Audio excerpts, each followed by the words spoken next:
Good Tuesday, everyone. Again in 731. Welcome to the review of week 2. Boom. A little bit more coffee. Okay, so in the first video that I posted this week, we talked about the reading material for this week, week 3.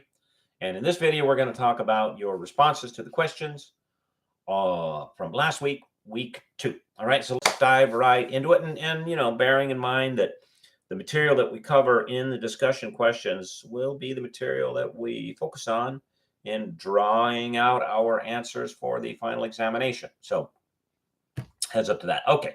Question number 1, provide a published illustration, print or online media, demonstrating structures of innovation, excuse me, performing innovation or organizational growth according to the principles discussed in chapters 5 through 7 of Everything Connects.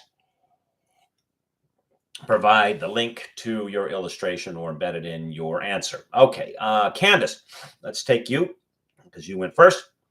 You say, hi, everybody. I hope that I'm interpreting this assignment correctly, but I'm assuming that illustration means literal illustration. Yes and no. I am looking for a visual because, you find a lot of them in Hope. But if it was a descriptor of a visual, that would work okay. But you used a visual, that's fine. Therefore, below, I am including an illustration from Smartsheet's online article, Why Talent Clusters and Side Projects Are Good for Business, which was inspired by Hope and Barr's 2014 book, Staff Writer. I chose this illustration because it provides us with a visual of innovative structure of talent clusters. To me, this image makes it much clearer how the concept of talent clusters, careful of that word, of talent clusters differs from our traditional view of organizational structures, as well as how these clusters may be better for fostering innovation than the traditional organizational structure. As I mentioned in one of the other discussion threads, we can use talent clusters loose. Here we go. And this is what I would like you to be able to recall and get at, say this were an examination. A loose and cross-functional method for creating and implementing ideas. Excuse me. To foster innovation within our organizations. And then you cite the text. Excellent answer, Candace. And then down here, we have the traditional hierarchy. It's in the form of a pyramid, or a lot of times you see it as an org chart that has a similar sort of pyramid-like shape, management, and then human resources, and, accounting, and et cetera, et cetera, et cetera. But over on the talent cluster side, you take the leadership and put it at the center. And instead of bureaucracy, there is interconnected accountability.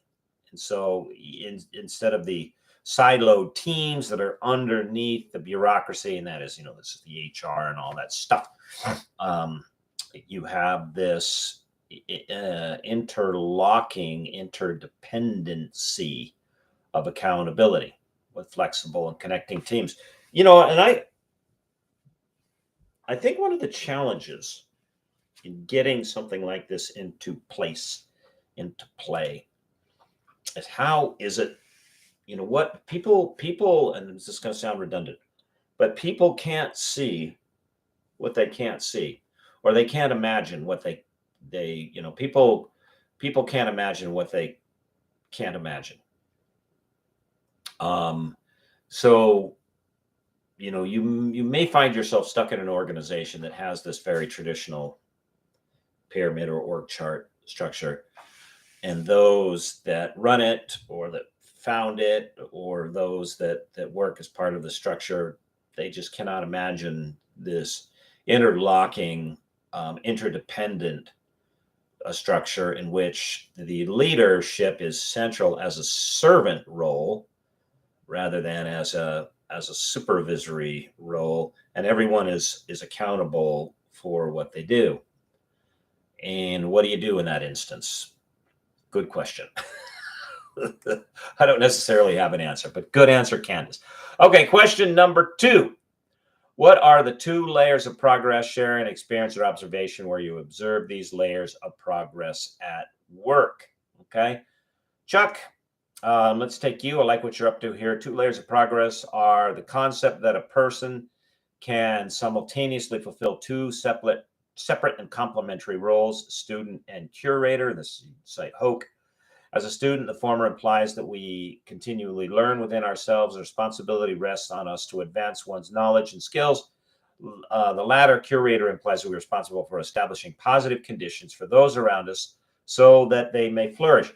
And a good answer. And I want to flesh that out a little bit.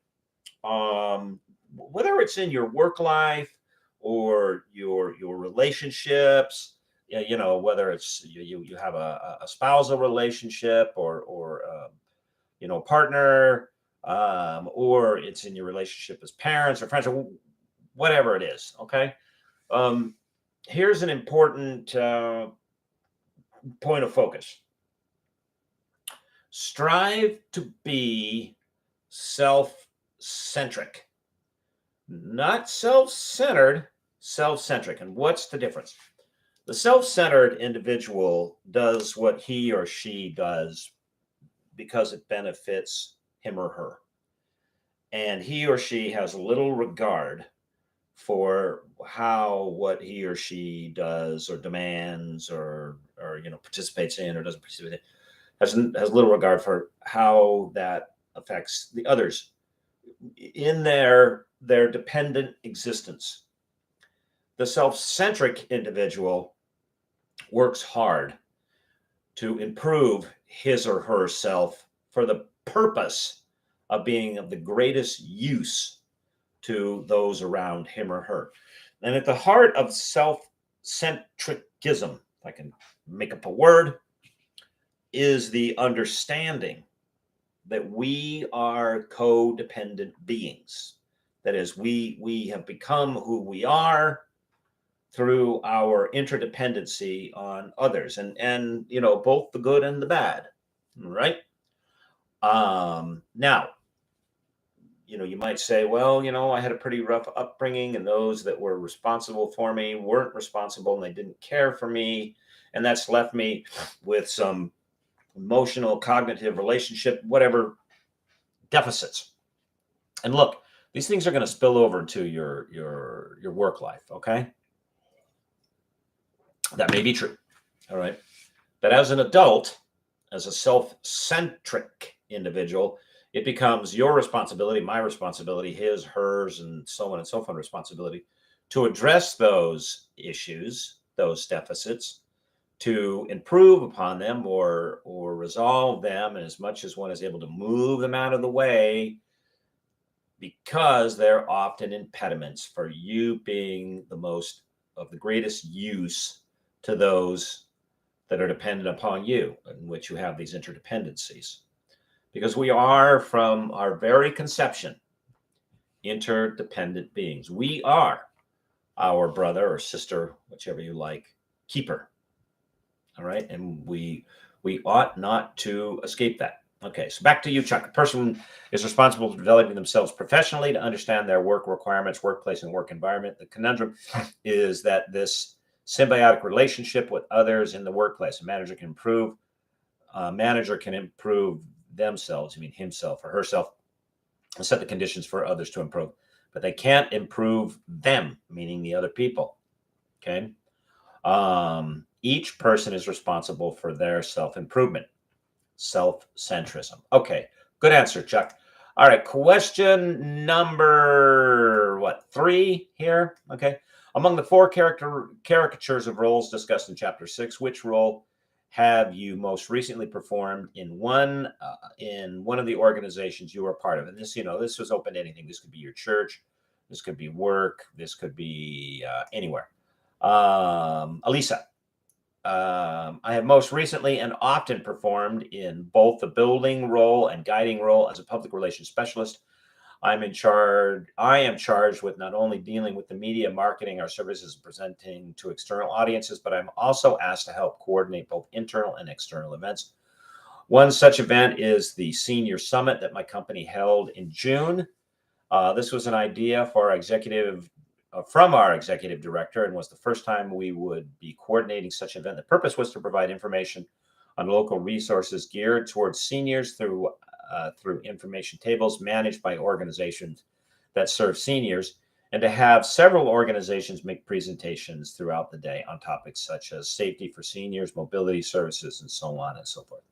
My responsibility for this event, including coordinating before and during the event, basically make the event a successful reality. This included recruiting community partners, okay, to participate, marketing the event to seniors, coordinating a lunch the day of, the day off, I think you mean day of, set up and breakdown, and more. HOKE et al. States that the building rows are the frontline people implementing these strategies. Okay, good. And this is one of those, questions in which it's okay, tell us about your experiences. So good answer. Okay, question number 4. What are some of the structures of innovation that Hoke and Bear discuss in Chapter 5? Cheryl, you get right to the point. Hoke and Bear discuss structures of innovation by elaborating on disruptors to business because of innovation. For example, the fall of blockbuster movies. All right. Put a bookmark there because we'll come back to it simply.